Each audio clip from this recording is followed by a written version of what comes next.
We can get into Trump in a sec, because I know you kind of, I don't know if it's fair to say you made amends with Eric Trump, but you're up there interviewing him in Wyoming. We can get into that in a sec. But before we do, there was nothing to make amends of. I like Eric. Eric likes me. I think Eric doesn't want to be fighting with everybody that his father wants to fight with. One of the kids, I won't mention which kid, it wasn't Eric, but one of the kids said to me, "Hey, Mooch, I don't want to be fighting with everybody that my dad fights with. I'll be taking on the whole world." He has a tendency to want to go after everybody. I'm just a New Yorker. If you're coming for me, I'm coming back at you. I'm not gonna. Zach, do I look like Ted Cruz to you? I mean, I'm not Ted Cruz. Okay, you're coming for me.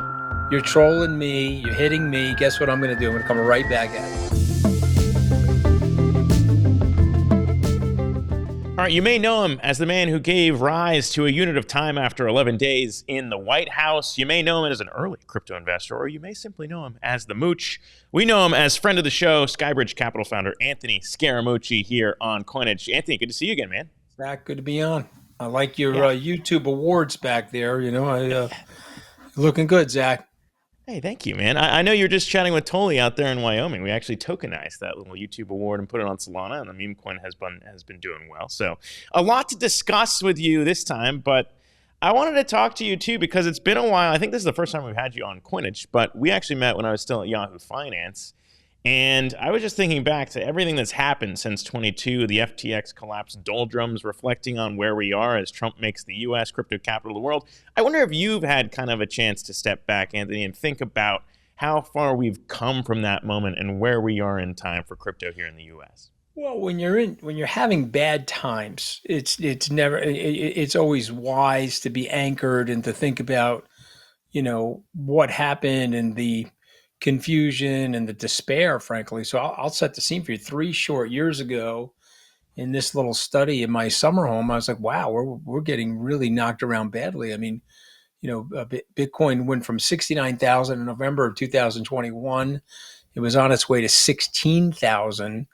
And, a lot of the naysayers on digital assets, digital currency, were poo-pooing us, who saw ourselves as digital asset visionaries and people part of the future. And so I was sitting there, lots of moments of reflection and self-doubt. You mentioned Sam. I trusted and liked Sam. It was right about this time 3 years ago that I was organizing to sell a piece of my business to Sam. It's interesting. People don't remember this, and I sometimes choose to not want to remember it, but I'll share it with your viewers and listeners. He wanted to buy the whole company. And I said, no, let's be incremental. I'm an incrementalist. We'll sell you 30% of the company. And just imagine, Zach, if I had sold the whole company to him, how difficult that would have been for us. So, we were able to untangle ourselves, and we were able to hold steady. I think having conviction in your positions as an investor, I think, is one of the things that sees you through bad times. And we got through it. We're on the other side of it now, but it's not lost on me how difficult things were just 3 short years ago. And I'm sitting here with you right now, and I'll tell people this. I'm not embarrassed by this. There's a sheet of paper in my drawer. It's on a napkin, okay?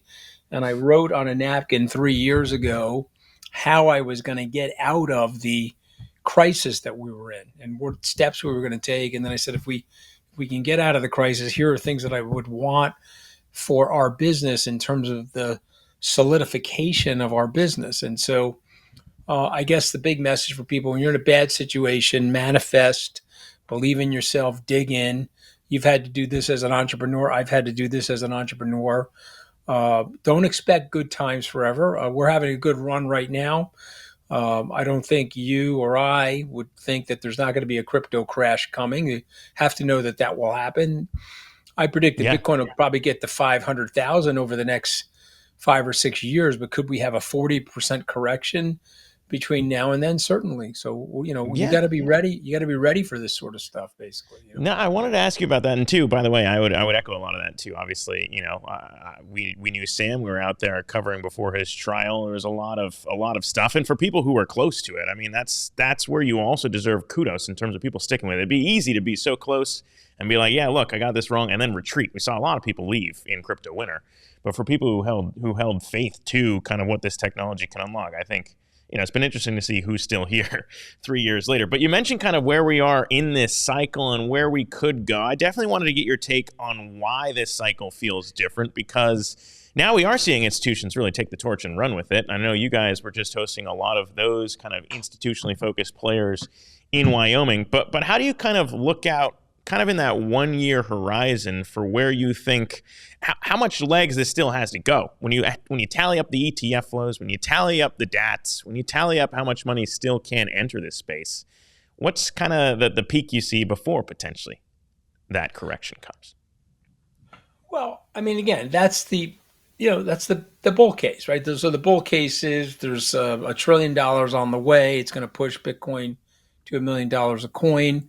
I think you could go on ChatGPT or Grok and you could ask Grok, what is the coefficient ratio? Meaning, if a dollar comes into Bitcoin, how does it affect Bitcoin's price? And so if $1 trillion comes into Bitcoin, because Bitcoin is fairly thinly traded, how much will it push up the price? It's not going to push it up $1 trillion. It could probably push it up closer to $2 or $3 trillion. So, that would imply valuations, close to $500,000 a coin. And, could that happen? I mean, I do believe that can happen, but I also think we're still in the nascent era of Bitcoin. People say, well, are you early? Yeah, we're early. 98% of the people that Morgan Stanley survey are at zero. And let me just repeat that. They're at a 0% allocation of Bitcoin. Mm-hmm. So you're a coiner, I'm a coiner. We have a tendency to talk to other coiners. And so we get the confirmed biases of the people that we're hanging out with. We assume everybody's long Bitcoin. I went to it's hard to believe, but I went to my 35th anniversary, my 35th year reunion of the Goldman Sachs training class, 1989. That was October of last year. And I was in the cafeteria at Goldman Sachs at their headquarters, 200 West Street. I had the opportunity to make some remarks. I asked the question. I said, hey, my contemporaries, how many of you are long Bitcoin? These are people aged 58 to 65, Zach. How many of you guys are long Bitcoin? Mm-hmm. Okay, that would be no guys. Excuse me? Nobody in this room is long Bitcoin? Nobody. Then I asked a follow-up question. Well, how many of your kids are long Bitcoin? A few people raised their hand for that, but not many. And I remind people, we're in our own little soup. We're in our own little fishbowl, staring at each other, and we think everybody's a coiner, but nobody's a coiner. Very, very few people. And so that's the bull case. Yeah. But I just know the vagaries of life, global financial crises. You've got the president now intervening with the Fed. You see dollar weakness related to that, interest rates backing up a little bit related to that. I don't know if the capital markets want that level of dependence in terms of the political system controlling something like the central bank. Could that impair things? I don't know. What I do know is that I've experienced 9 crashes in my career over the 37 years, Zach, 9 crashes. Every time a crash happens, somebody tells me, well, that's a 7th Sigma, 10,000 year flood and blah, blah, blah. Well, the 10,000 year flood happens every 5 years on Wall Street. So I don't want people to think that with any level of complacency about Bitcoin or any of their assets. I just think be a long-term investor, recognize there'll be volatility and recognize there'll be shortcomings. But if you're making the point that more assets are flowing and more capital is going to flow into this space, which may curb some of that volatility or may end the 4-year cycle of Bitcoin that we've experienced over the last 15, 16 years, I accept that, but I still want people to be cautious. Well, I was going to ask you about that, and we can get into Trump in a sec, because I know you kind of, I don't know if it's fair to say you made amends with Eric Trump, but you're up there interviewing in Wyoming. We can get into that in a sec. But before we do, there was nothing to make amends of. I like Eric. Eric likes me. I think Eric doesn't want to be fighting with everybody that his father wants to fight with. One of the kids, I won't mention which kid, it wasn't Eric, but one of the kids said to me, hey, Mooch, I don't want to be fighting with everybody that my dad fights with. I'll be taking on the whole world. He has a tendency to want to go after everybody. So, I'm just a New Yorker. If you're coming for me, I'm coming back at you. I'm not going to, Zach, do I look like Ted Cruz to you? I mean, I'm not Ted Cruz. Okay. You're coming for me. You're trolling me. You're hitting me. Guess what I'm going to do? I'm going to come right back at you. Yeah, and listen, I respect that too. It's something I've learned being in New York now for 10 years. So I respect it. It's a way of life. But before we get into that, I did want to ask kind of about your take on the 4-year cycle and kind of given that maybe some of the capital isn't really kind of retail moving markets anymore. It's the BlackRocks of the world and the like. And it's getting integrated, by the way. I know you made a big deal around JP Morgan potentially changing their shifting stance on Bitcoin. So as you see that, is it fair to say the 4-year cycle's dead? I don't know. I think you'll know in hindsight. I don't think you're going to know, 5 years from now, you and I, hopefully you'll invite me on your Coinage podcast and I'll say, wow, though, we didn't realize this in 2025, but the 4-year cycle is dead. Now, there are super bulls that'll come onto your podcast and say the 4-year cycle is dead and, we're going higher from here, higher highs every year.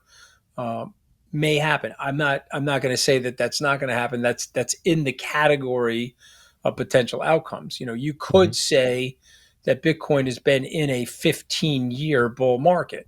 Some people would then push back and say, what are you talking about? We've had 60, 70, 80, 90% declines in Bitcoin. Yeah, but step back, Bitcoin has been in a 15-year bull market. If you bought your first Bitcoin 15 years ago, flew to Mars and came back, you're a happy camper, And so it just reminds people, I guess the big lesson, I don't know if the 4-year cycle is over or not.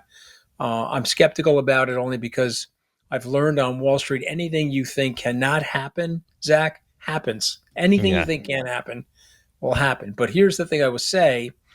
If you've got a great asset, and I believe Bitcoin is a great asset, and you want to learn from the mistakes that I've made in my career, well, let me tell you, mistakes that I've made in my career. I sold Apple. I sold Amazon. I sold Microsoft. I sold NVIDIA when it was a gaming company and I didn't really understand it and I let it go. And the mistakes I've made in my career is I've sold great assets too early.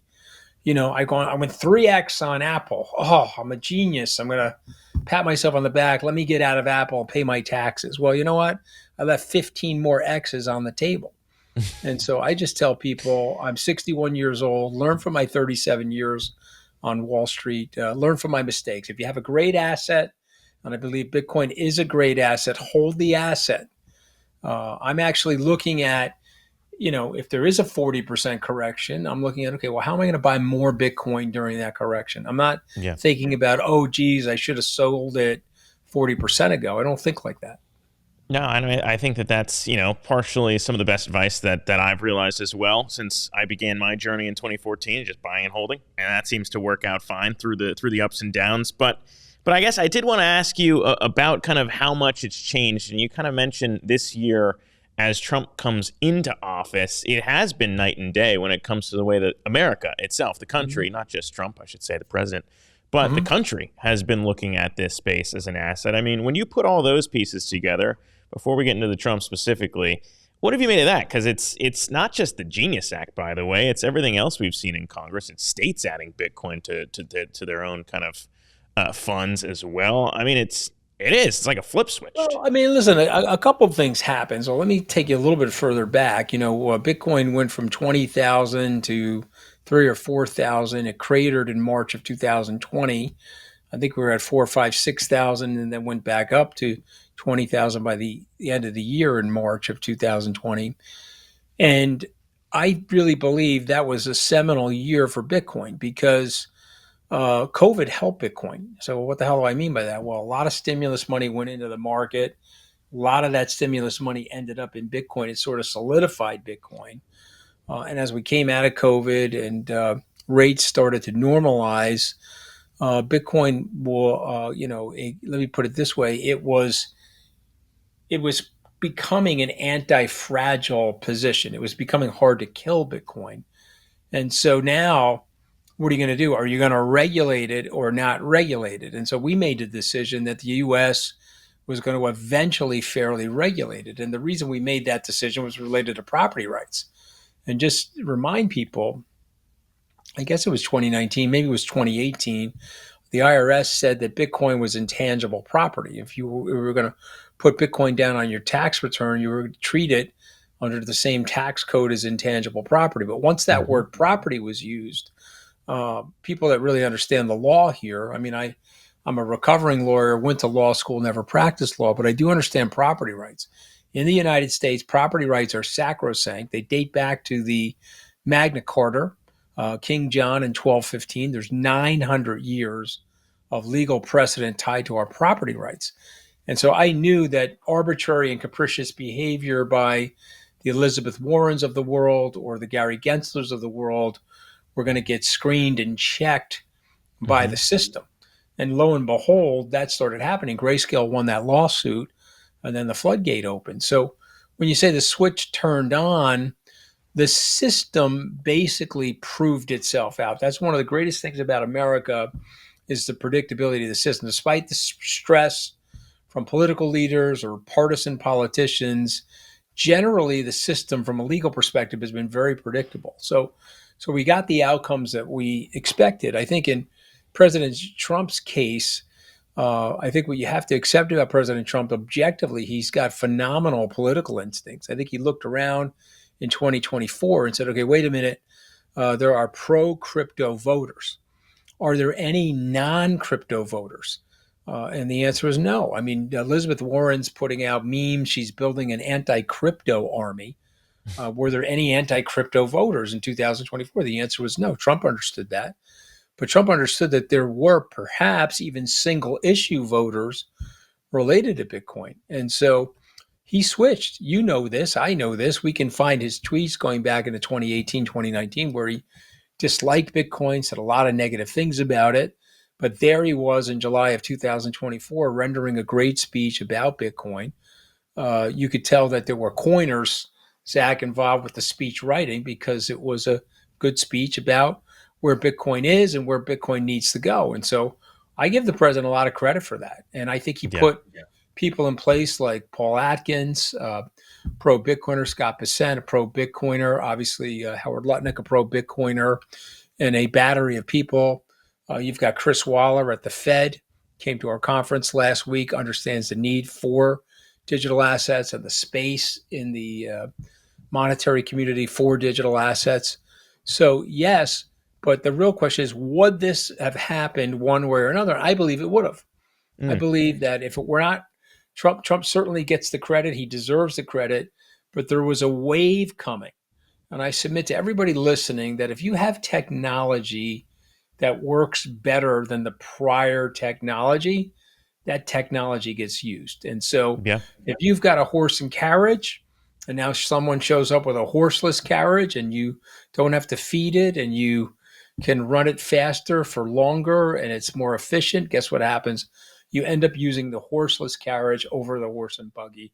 And the blockchain now, despite the banks wanting to fight it, despite the lobbying groups trying to slow it down and trying to maintain traditional finance, I think it's the barn doors open, and you're going to see massive changes over the next 3 to 5 years.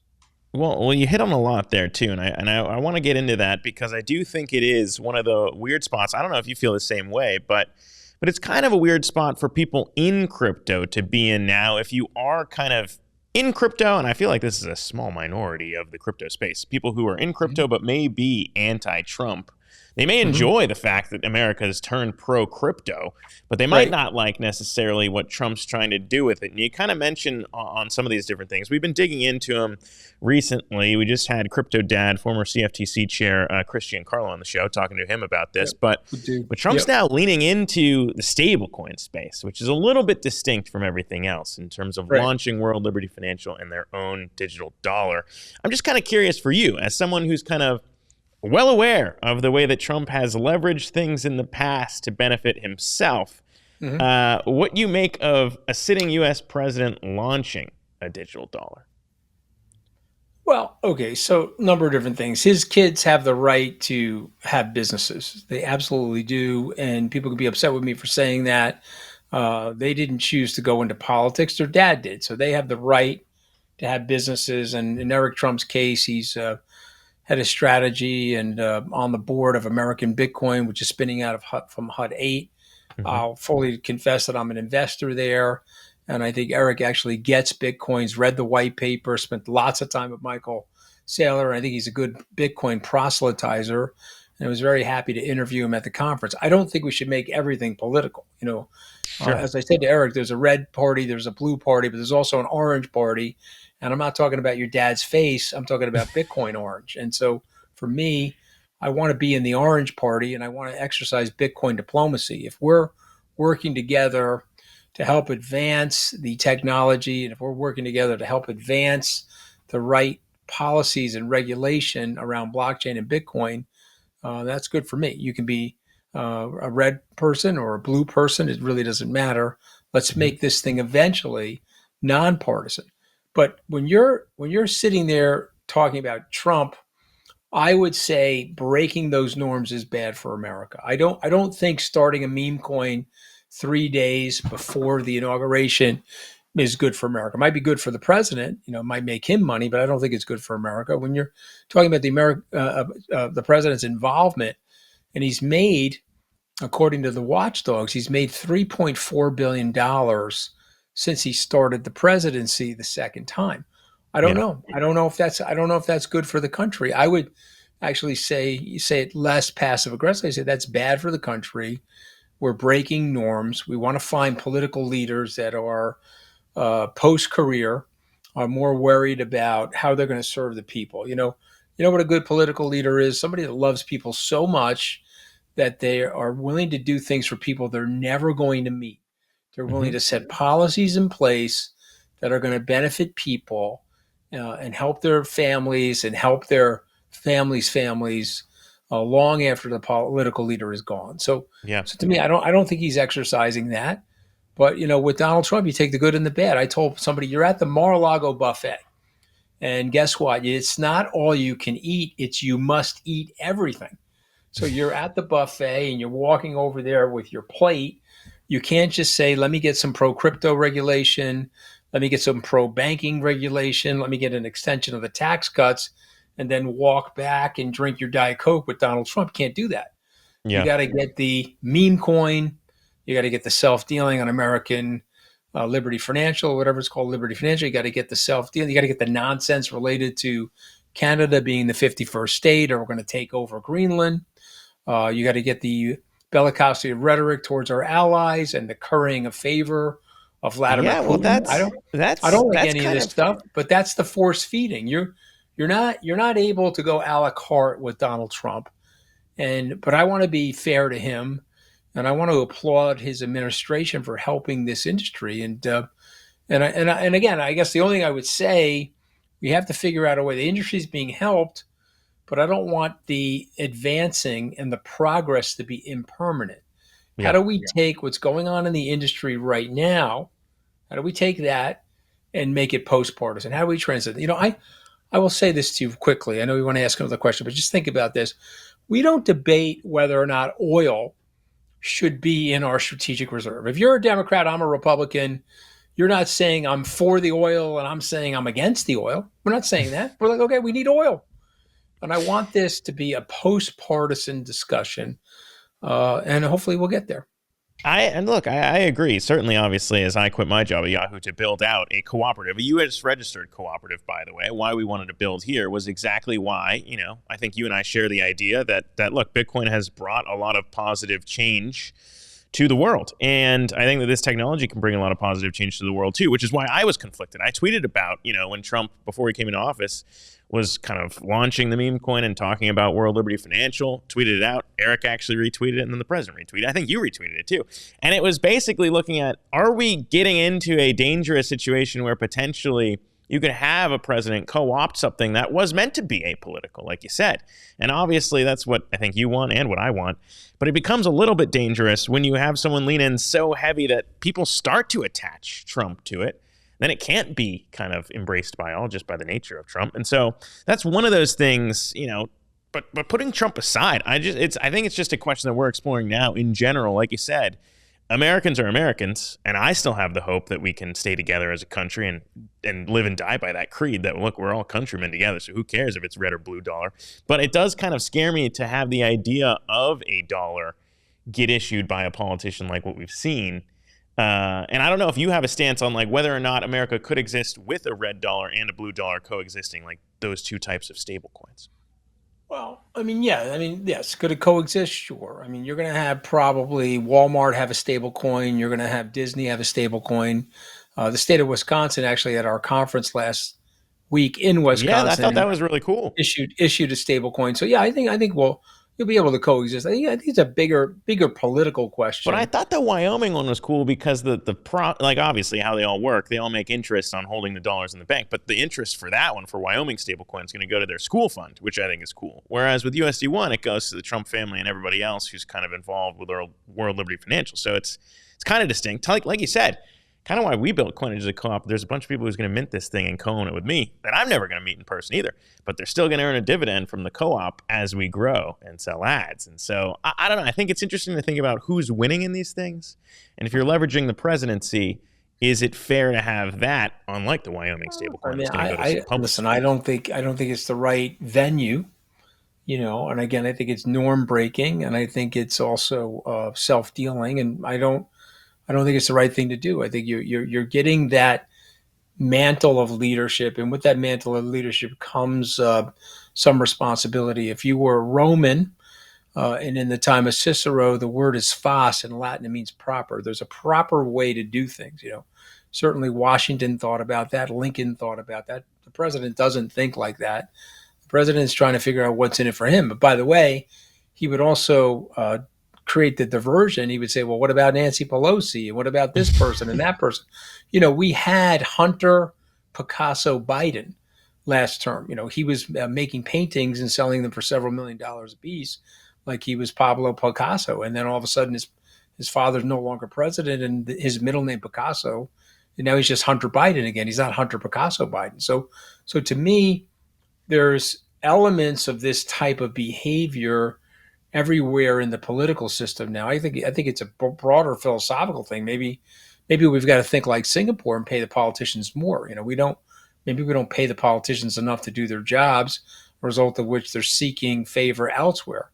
Not necessarily true in Trump's case. He came into the game rich, but you get my point. But Sure. here's the bigger deal. And again, I don't want to get existential on your podcast, but I just want you to I think think it about might it be this way. good. Maybe we can get existential. All right, I got so so time. to get a, so then to get a little existential, I would say this to you: this country is an idea. If you go to Europe or you go to Asia, it's typically founded on a bloodline or heritage. The borders are contained either by mountains or rivers, or there's some semblance of natural tribal borders that ultimately evolved into sovereign countries, but not America. America is more or less an idea.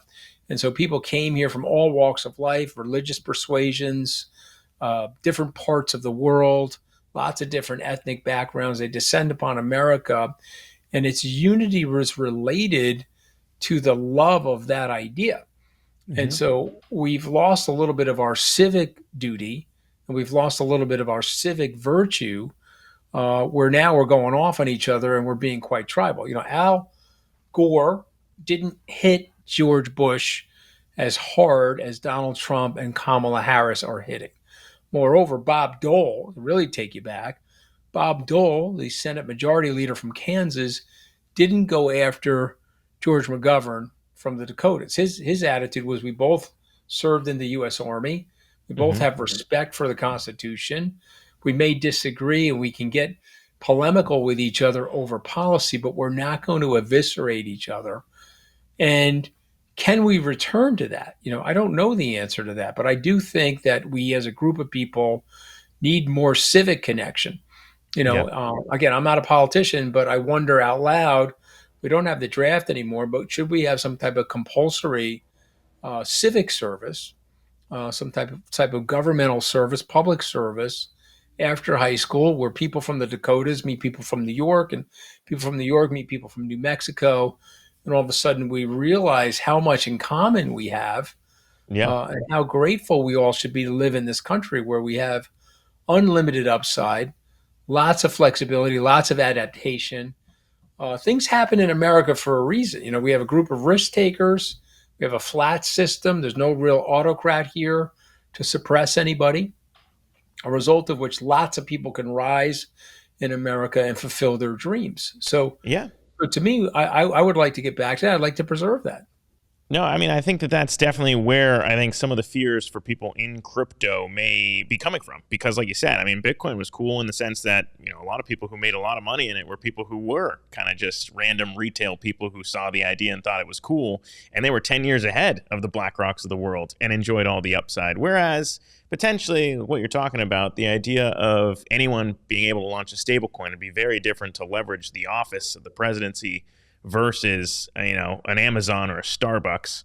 But neither here nor there. I think that to stick with the philosophy of all, I feel like you're the kind of person, the perfect person to ask about kind of trying to actually deliver on what people like Bitcoin for back here in America. Because for me, I almost see America as like the first DAO in the way that it all worked out and the idea of elected governance and kind of sharing and all this. Mm-hmm. I know that that's probably not the way most Americans think about it, but it is kind of strange to think about that. And I know you've talked about Mamdani recently as a New Yorker, the idea of democratic socialism.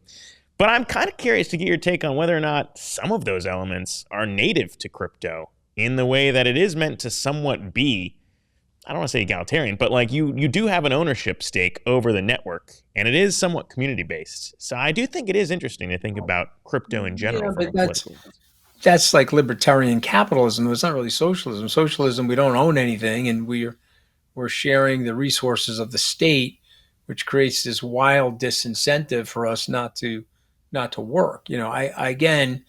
What he's talking about sounds good on paper.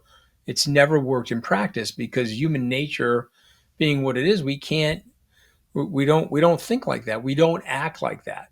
And so he's a formidable politician. He's got great charisma. He's got an engaging smile.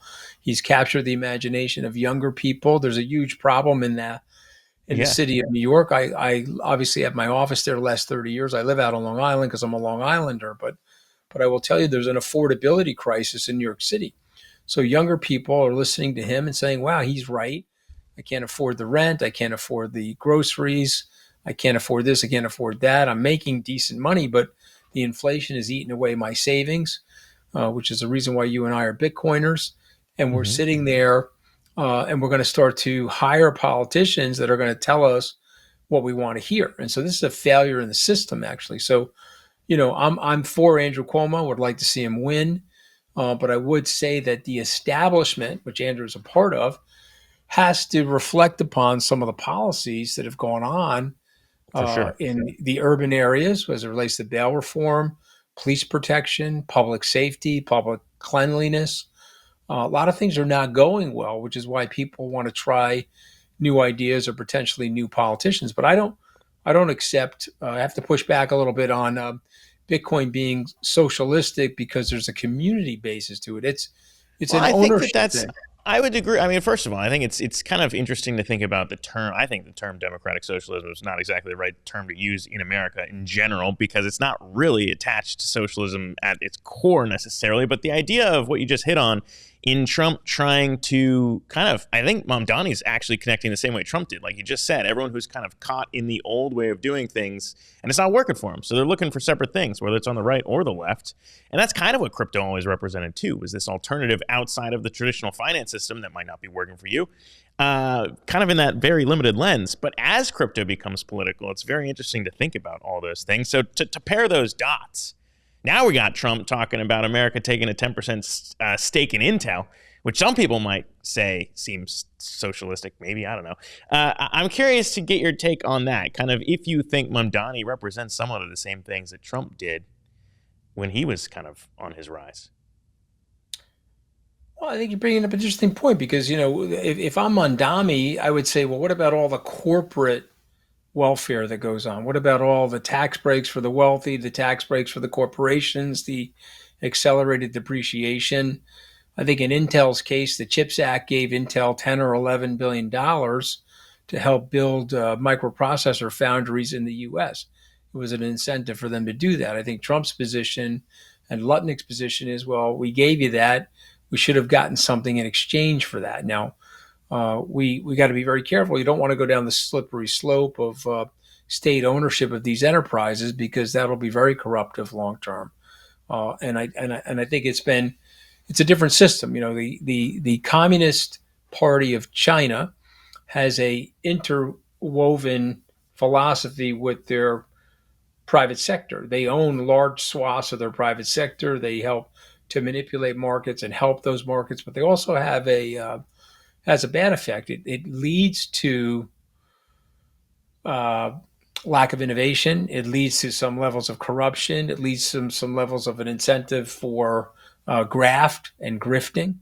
And so you got to be very careful when you're doing these things. But if Mondami wants to make the point that we've had 15 years since Citizens United, this very famous Supreme Court case that allowed unlimited amounts of money to pour into the political system, well, guess what happened? You've skewed the legislative agenda and the political system to corporate fat cats and rich people, and the little guy feels left out, which is why they're angry, and which is why they turn to populism as an avatar, as a representative for their anger.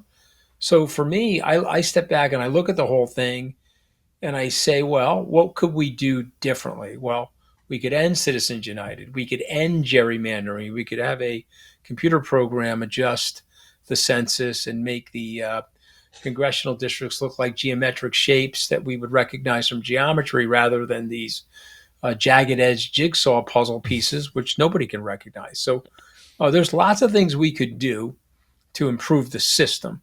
Yeah. One of the reason I like Bitcoin is Bitcoin forces discipline. If you're going to you're going to hammer down the money. So go to Trueflation. U.S. dollars lost 28% of its value in 5 years. Whoa.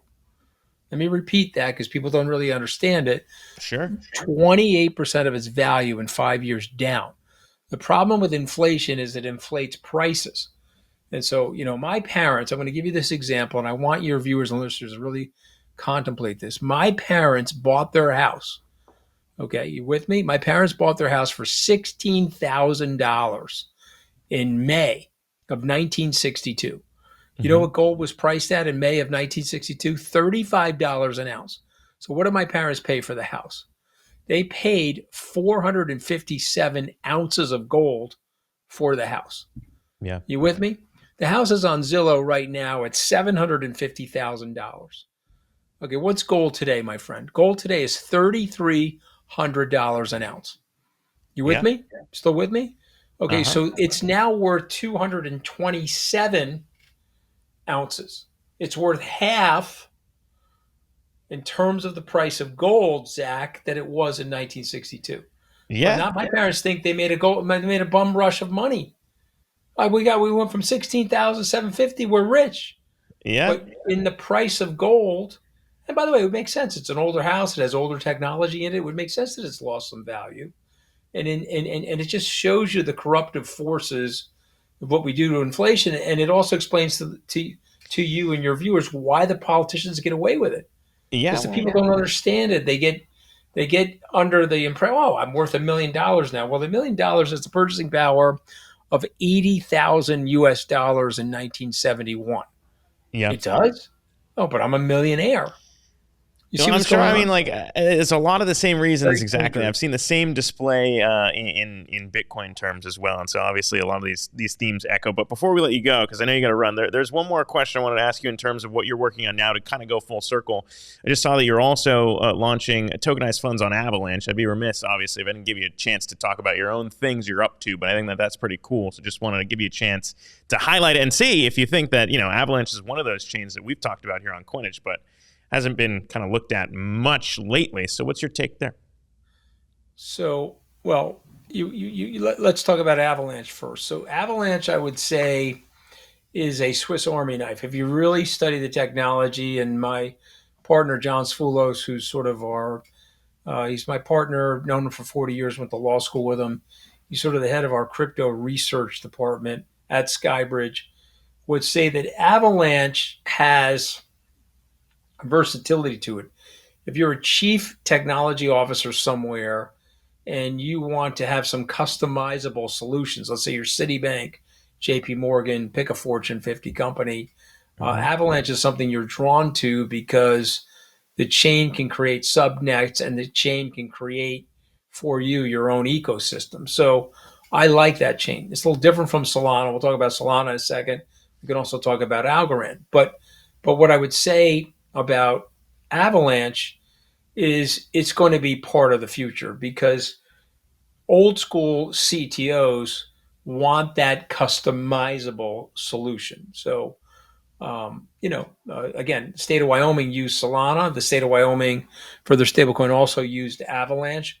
We used Avalanche because there were certain customizable things that our CTO at Skybridge wanted, and we thought it was just an easier thing to do. And I think it's going to help us scale that fund Hmm. by tokenizing. It's just going to make it cheaper to process statements. It's going to make it cheaper to buy into the fund, less hassle from a paperwork perspective, et cetera.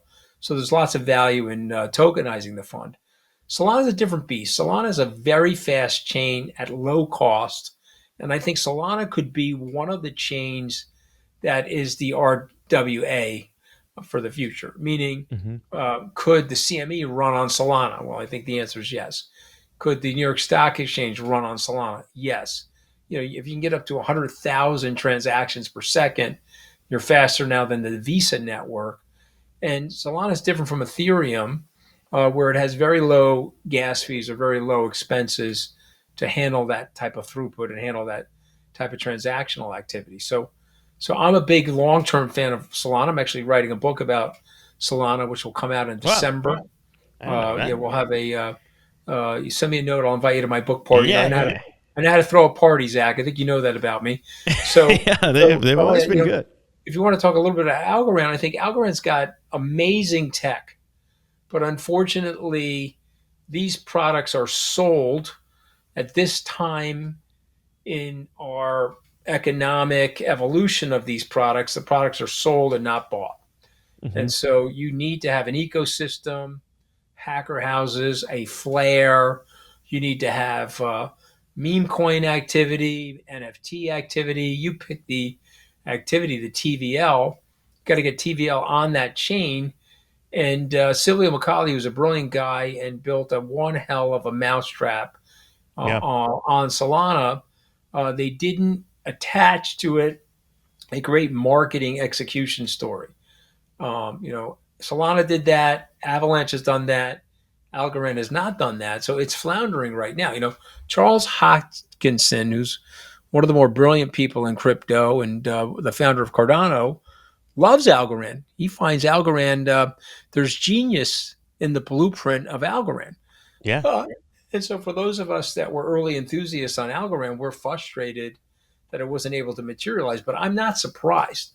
I've tried to take a portfolio approach. I've tried to recommend to clients take a portfolio approach. If I've owned Ethereum, Solana, Algorand, and Avalanche, well, guess what? Some of them have done better than others, but generally we've done quite well holding that basket and Yeah. thinking about it from a diversified perspective. Well, I mean, we got to add another book to the collection. I know you've written a bunch on Algorand and all the other ones, and looking forward to the Solana book as well. Whether it's your party or ours here, as we host them out of the Coinage studio over here in Brooklyn, my friend. I appreciate you coming on. As I said, one of the most respected people on Wall Street and now in crypto as well. Can't thank you enough for the time. Happy upcoming Labor Day to you, brother, and I'll see you soon. You got to come out to Wyoming next year. Yeah, dude, I'm there. Consider me there. It's been a while, but always great times at Salt. But Anthony, thank you so much. Appreciate it, All man. right. Be well. See you soon, Zach. Thank you, man.